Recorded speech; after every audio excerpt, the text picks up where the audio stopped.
اعوذ باللہ من الشیطان الرجیم بسم اللہ الرحمن الرحیم السلام علیکم ورحمۃ اللہ وبرکاتہ۔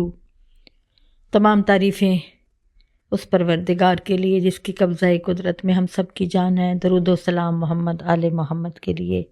امید کرتی ہوں میرے تمام پیارے پیارے بہن بھائی دنیا کے جس کونے سے مجھے سن رہے ہیں خیریت سے ہوں گے۔ آپ کی خیریت کے لیے خدا سے دعا گو ہوں۔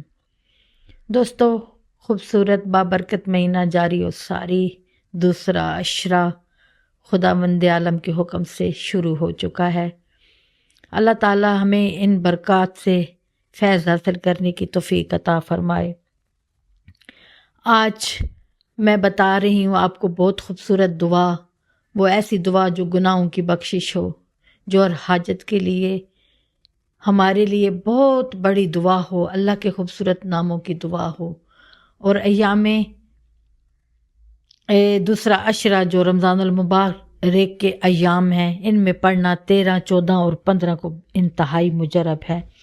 اللہ تعالیٰ ہمیں توفیق دے کہ ہم اس دعا کو پڑھنے کی شہادت حاصل کریں۔ یہ 3 دن لگاتار آپ نے پڑھنی ہے اور اس دعا کو پڑھ کے آپ نے دعا مانگنی ہے۔ یہ دعا بہت خوبصورت دعا ہے، تمام گناہوں کی بخشش کے لیے ہے، بالخصوص رمضان المبارک کے ان خوبصورت ایام میں دوسرے عشرے میں ہے، یعنی چاند راتوں کی جو 13، 14 اور 15 کی رات کو جو چاند اپنے عروج پہ ہو جاتا ہے، تو ان راتوں میں پڑھنا اس کا بے حد ثواب ہے اور بے حد باعمل طاقتور رکھتا ہے۔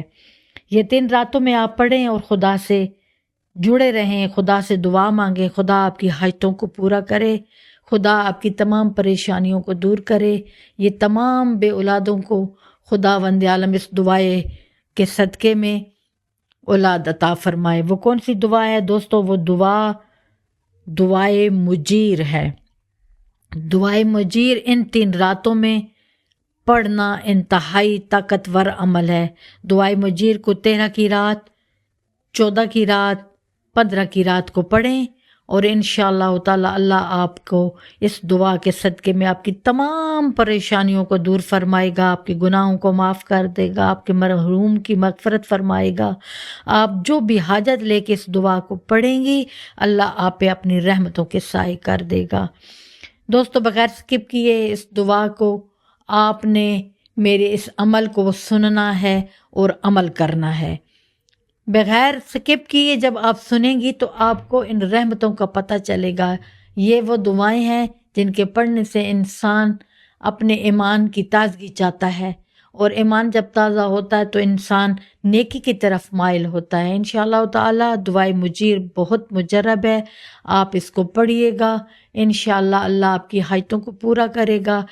اپنی بہن روحی کو بھی اور اس کی فیملی کو بھی دعاؤں میں یاد رکھیے گا۔ فی امان اللہ۔ نیکسٹ وظیفے تک اجازت چاہوں۔